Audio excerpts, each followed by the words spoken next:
Hi, I'm Emma Collins. 28. Oldest daughter. The strong one. The one who always figured things out on her own. The one they didn't worry about. Or, to put it more bluntly, the one they ignored. I live in a tiny apartment in Chicago. I work freelance. I make it work. Meanwhile, my younger sister Sophie lives off trust funds, Paid vacations? and whatever new creative project she's exploring. She's the golden child. I'm the footnote. But this year, when I came home for Christmas, I found proof of what they'd done, of what they'd taken from me, and I was finally ready to do something about it. Before I tell you how I turn the tables, make sure to hit that like button, subscribe, and comment below if you've ever felt like the invisible one in your own family. Because this story isn't just about me. It's about the people we trust and what happens when they betray us. Christmas Eve in Minneapolis. Snow crunching under my boots. I walked into my childhood home, carrying a small overnight bag. It felt heavier than it was. Maybe because of what I knew, or maybe because of what I was about to do. The scent of rosemary and lemon drifted from the kitchen. My mom was cooking. My sister was swirling wine like she was filming a holiday commercial. Everything looked perfect. And then I saw the photo. Above the fireplace. Oversized. Glossy. Professionally framed. My parents. My sister. But not me. Not even a blur in the corner. Not even the edge of my elbow. They'd edited me out. It wasn't a mistake. It was precision. Surgical. Deliberate. I blinked. Stomach twisted. But I said nothing. "Dinner's almost ready," my mom called out. Her voice sweet and cheerful. I hung my coat. "Hey," I said. Nobody looked up. I walked into the kitchen. Sophie gave me an air kiss that didn't land. You made it, she said, like I was late to her party. I smiled. A tired, hollow smile. The kind you give when you're used to being ignored. That photo wasn't the first red flag. Not by a long shot.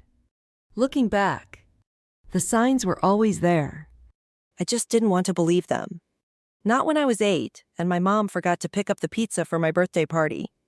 We ended up eating sliced cheese on crackers because Sophie had a dance recital the next day, and things got hectic. Not when I graduated high school with honors.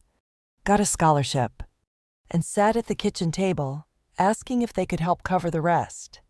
My mom blinked at me like I'd asked to sell her wedding ring. "Timing's a little tight," my dad said. "We just redid the bathroom." That bathroom remodel? Heated floors. Bluetooth bathtub. 2 months later, they gave Sophie a brand new car for her 18th birthday. White leather seats. Custom stereo. Giant red bow on top. She cried. Called them the best parents in the world. I stood by the recycling bin holding a $20 bill and a graduation card that said, "You're going places." I was just not with them. I went to college anyway. Took 3 jobs. Lived off instant noodles. Slept 4 hours a night. I graduated with honors. Again. No party this time. No balloon arch. No custom cake. Sophie landed a shampoo commercial once. They threw her a future star party. With catering. It wasn't just birthdays or graduations. It was everything. Like when I brought home a boyfriend and they forgot his name. Mid-dinner. He never came back. Or when I called after missing rent one month and my dad said, "Things are a bit tight," while planning Sophie's birthday cruise. I told myself I was being sensitive. Overthinking. But deep down, I knew the truth. I was never their priority. Sophie was the golden child. I was the placeholder. She painted. She traveled. She had creative phases. I worked. Paid bills. Kept going. And for a long time, that was enough. Until one afternoon last fall. I wasn't looking for anything. Really? I'd gone to the local records office to request a proof of address for a job. Boring stuff. Bureaucratic. But while I was waiting, something popped up in the clerk's system. A property record with my name on it. I blinked. That's not mine. I told her. Maybe a mistake, she said. Or maybe something was transferred to you. That's how it started. A flicker of confusion. A click in the system. The more I dug, the more strange things appeared. Emails. Tax filings. Lease agreements. The deeper I went, the more I saw how far they'd gone to hide it. Turns out, my grandfather Dad's dad had left me a house. A modest triplex in Old Briar, Minneapolis. He left it only to me. I was the sole beneficiary. But my parents never told me. Instead, they used it, rented it out, collected every cent, renovated it without asking, signed my name on lease forms I'd never seen. That house, it paid for Sophie's tuition, her car, her trips, her handbags. And all the while, they told me there was nothing left. I wasn't angry at first. I was numb. Like the wind had been knocked out of me. But over time, something hardened. It wasn't just neglect anymore. It was theft. They didn't forget me. They erased me. Strategically. Permanently. Like I was a mistake they'd rather not have to explain. So this year, I decided to spend Christmas at home. One last time. Not for them. For me, to say goodbye. To take back what was mine. That envelope I'd brought. It held copies of the will. Title transfers. Lease statements. Legal proof. No more second guessing. No more doubts. I'd spent years waiting for them to notice. To ask how I was. Now, for once, they were going to listen. The thing about betrayal is that it never comes all at once. It trickles in. Small cuts. Missed calls. Quiet dismissals. Until one day, you're staring at a photo above the fireplace where your face used to be. And suddenly, it's all too clear. They didn't lose me. They removed me. Piece by piece. Next, I'll tell you just how far they went. And how deep the humiliation ran before I decided to fight back. Christmas morning came with cinnamon rolls and small talk. I stayed in the guest room a little longer than I had to.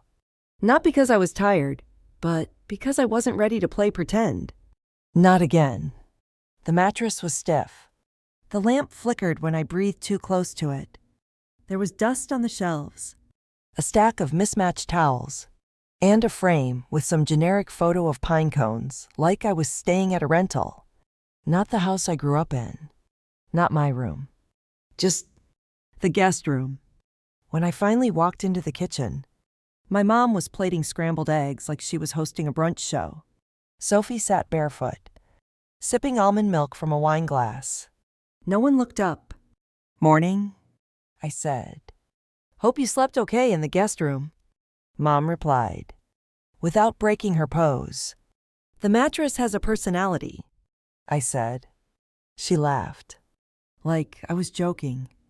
Breakfast passed, like a scene they'd rehearsed. My dad scrolled on his phone. My sister talked about her upcoming trip to Barcelona. Sponsored? Of course.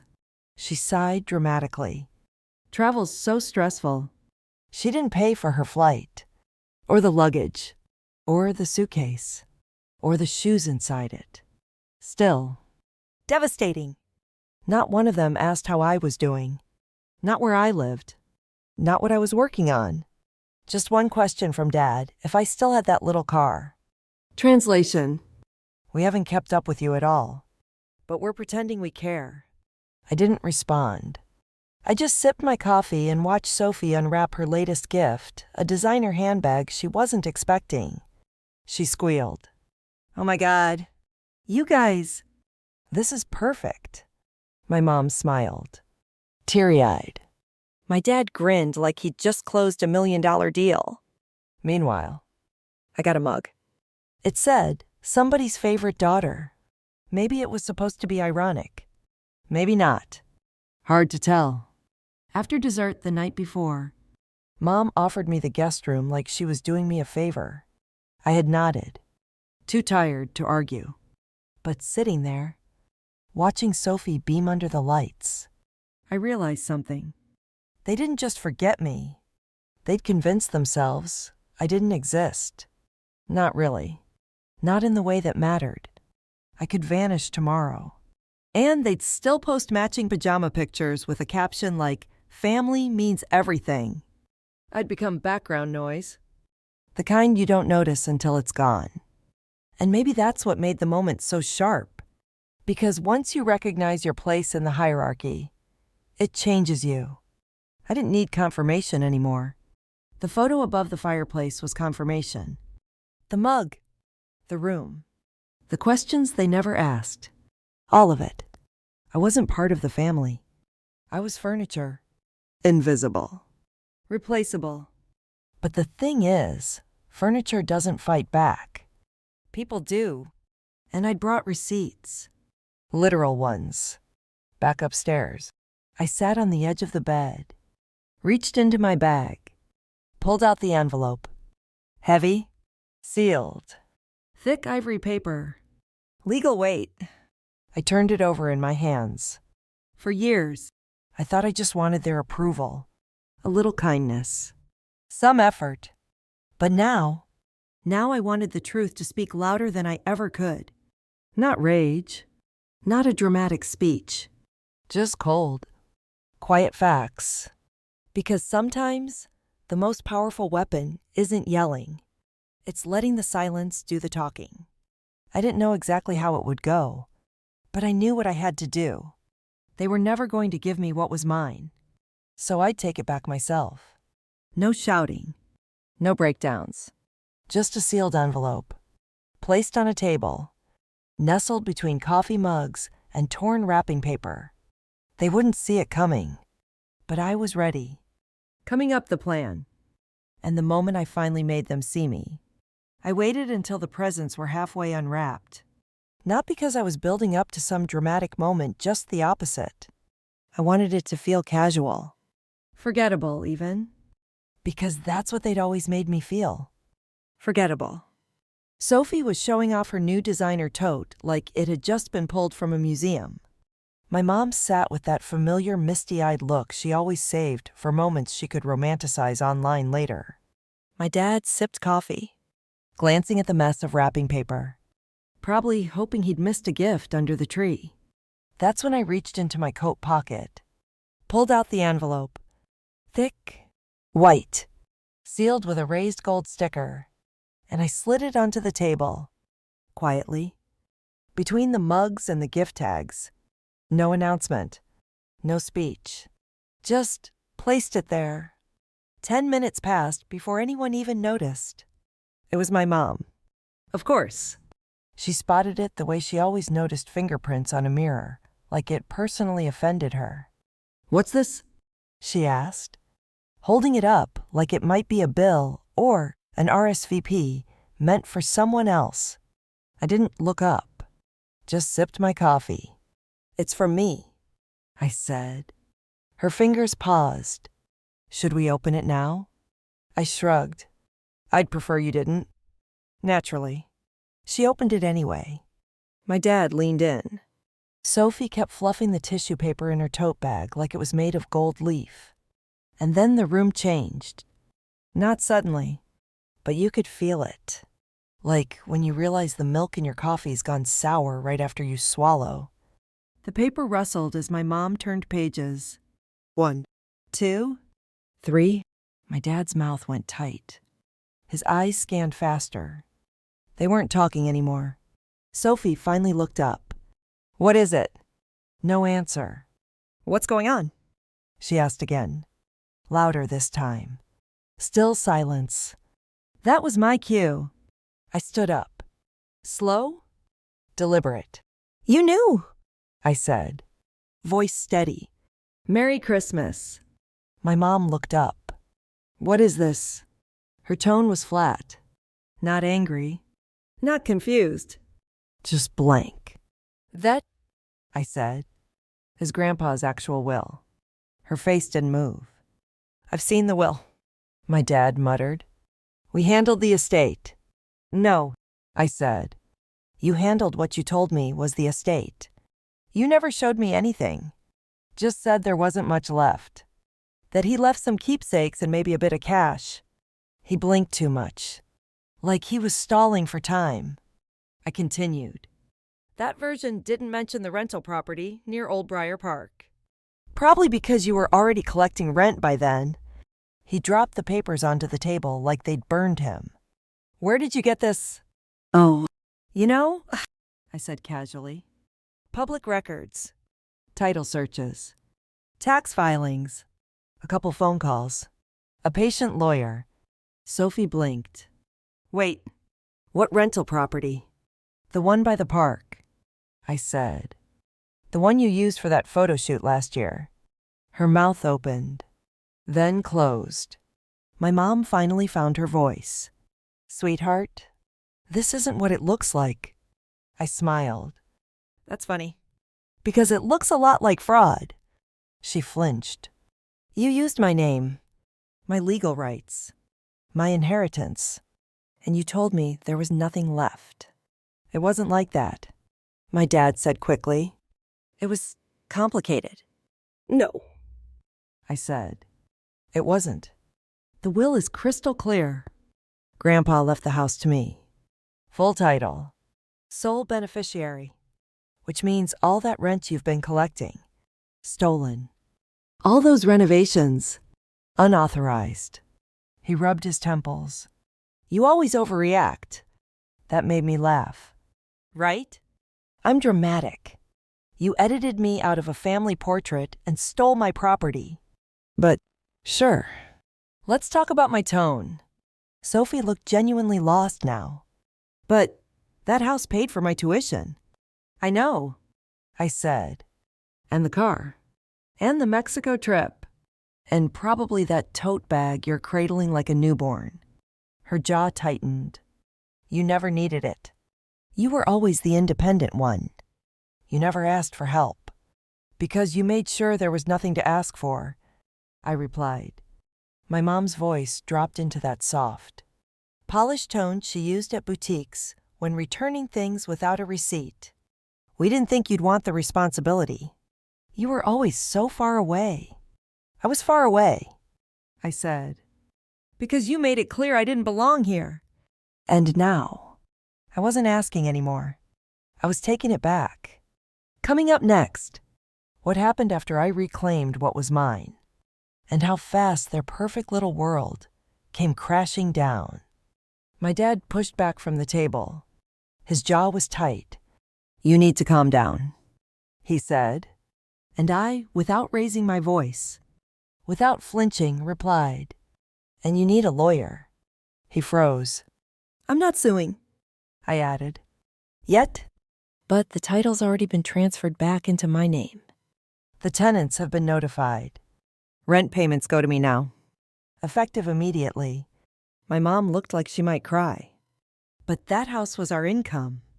We depended on it. I tilted my head. Then maybe you shouldn't have stolen it. We're a family, she whispered. No, I said. You're people I used to be related to. There's a difference. Sophie crossed her arms, holding that designer bag a little tighter. You think this makes you better than us? No, just not beneath you anymore. That landed like a slap. The room went quiet, but not peaceful. It was the kind of silence that makes your ears ring. No one moved. I picked up my coat. Wait, my mom said, standing up. Can't we at least talk about this? You already did, I said. Every time you made a decision without me, every time you left me out, every time you said, you'll understand someday. My dad's voice turned hard. If you walk out that door, don't bother coming back. I paused, looked at him one last time. I think that's the first thing we've ever agreed on. And then I left. The cold air hit like truth. Sharp. Clear. Honest. I got into my car, turned the engine over, And let it hum beneath me. I didn't cry. I didn't scream. I just drove.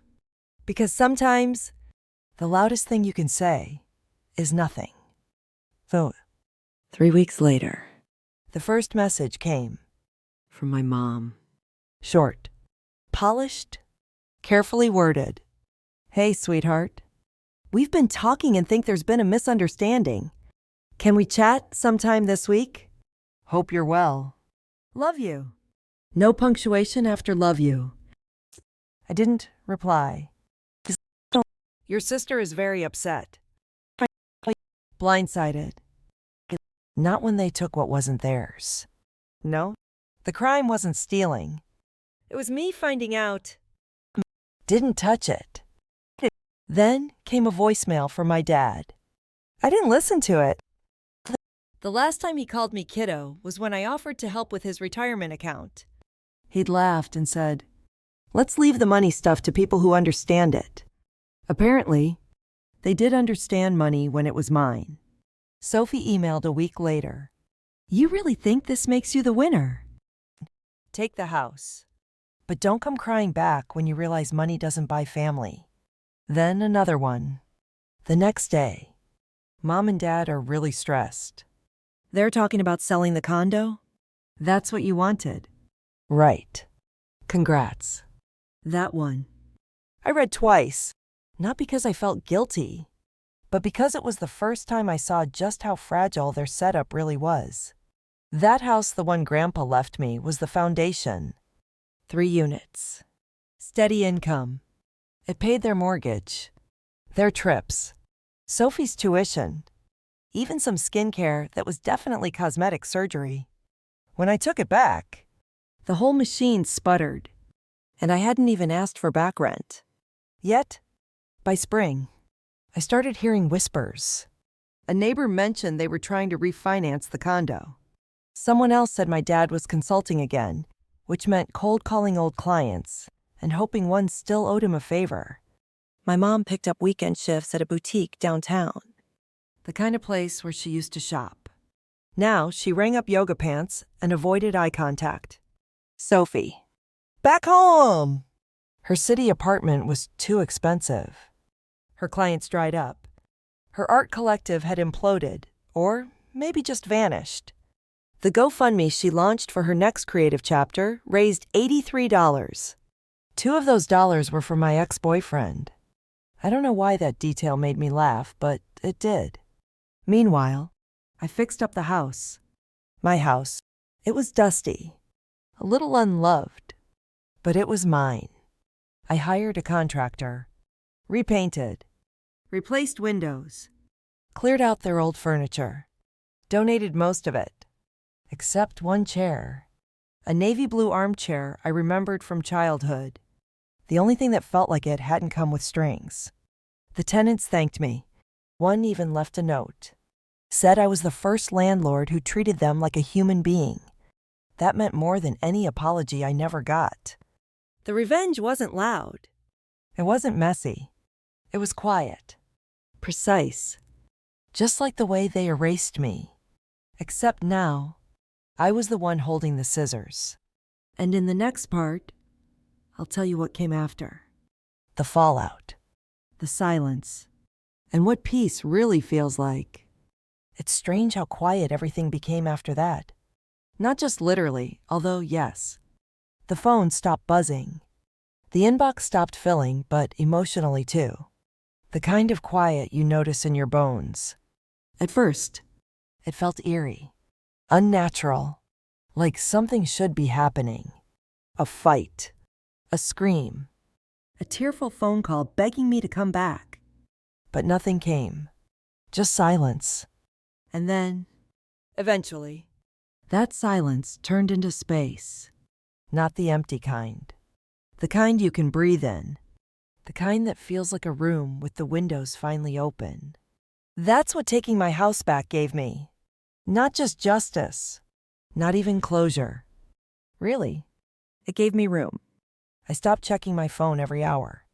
I stopped waiting for the next guilt-tripped email or half-hearted apology. I started sleeping better, eating better, existing without holding my breath. One afternoon in May, I found a letter in my mailbox. A real letter. Not a text. Not an email. It was handwritten. Addressed in my mom's cursive. I held it for a while. Not because I thought it might contain anything real, but because I wanted to mark the moment. The envelope smelled faintly like her perfume, the one she always wore to church. Inside, 2 pages of carefully selected phrases. We didn't know. It wasn't on purpose. We just wanted what was best for everyone.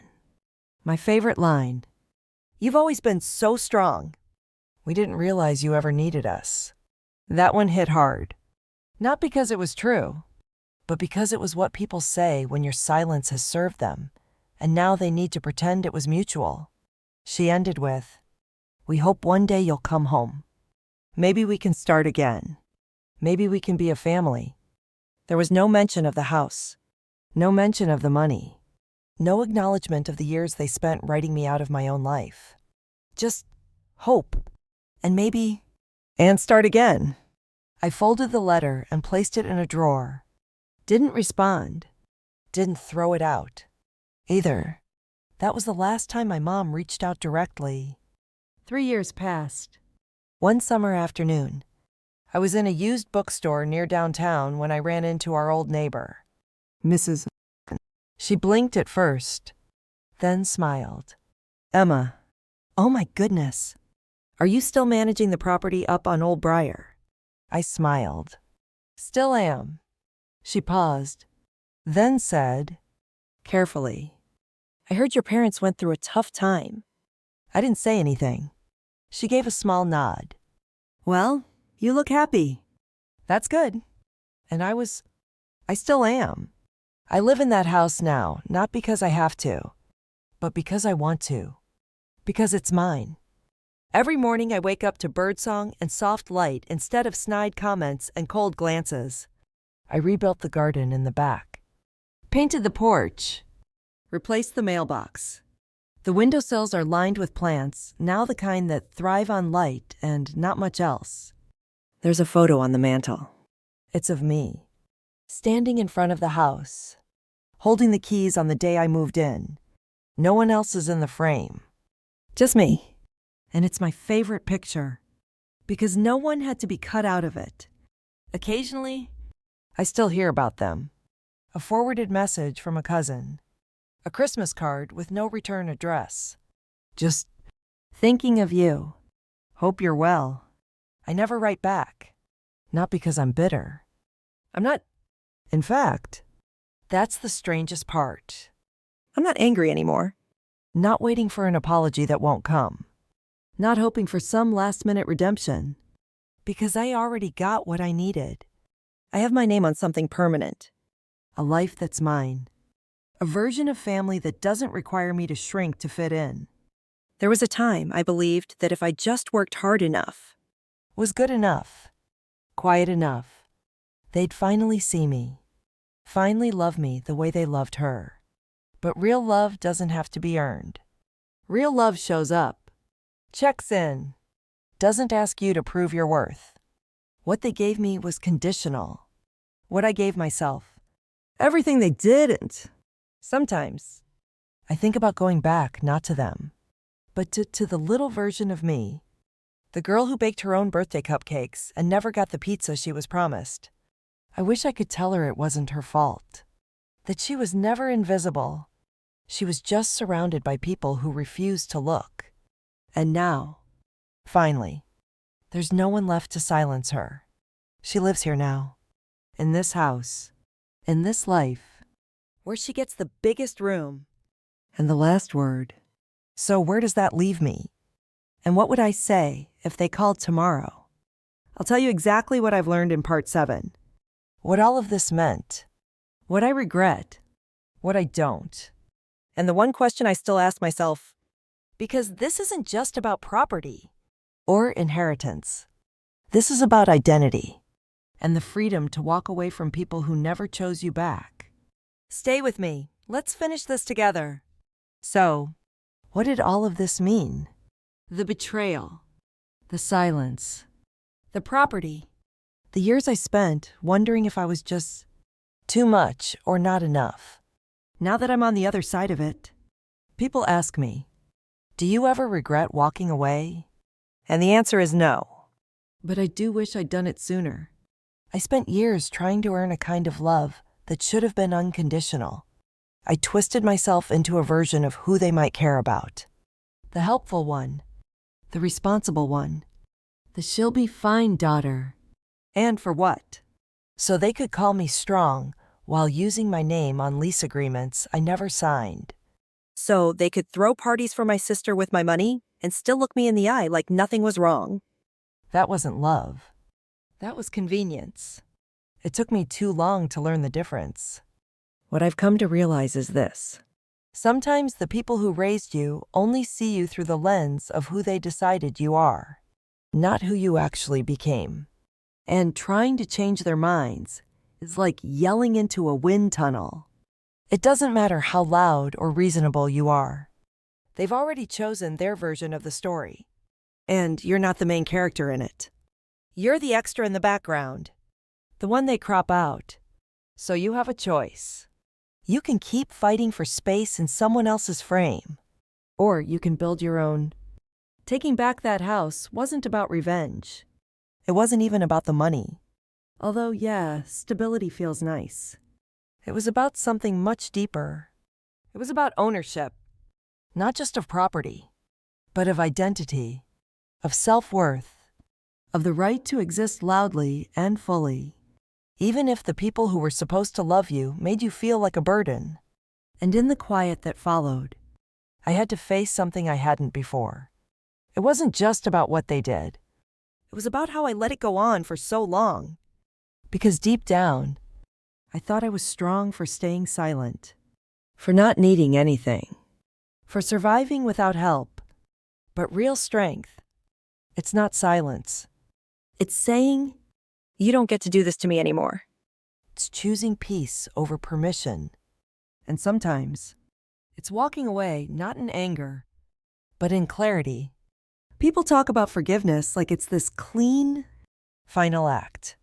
Like one day, you wake up and feel nothing but grace. But that's not always how it works. Sometimes forgiveness looks like no longer needing to explain yourself, no longer hoping they'll come around. It looks like planting a garden in the backyard of the house they said you'd never manage. It looks like putting up curtains and repainting door frames and learning how to unclog drains because no one else will do it. It looks like living fully, without apology.